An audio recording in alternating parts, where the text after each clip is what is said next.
Juliet.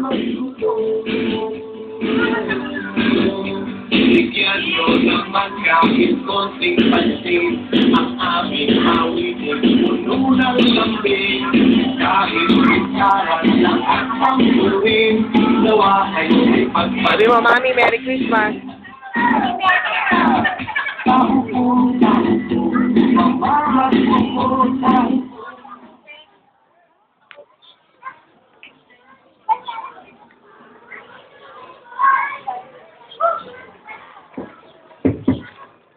Okay, doon sa mga dumating na mga nag-parade, meron tayong comfort break na 15 minutes before we start our program. Pwede nyo munang pakainin ng breakfast yung inyong mga anak. Thank you.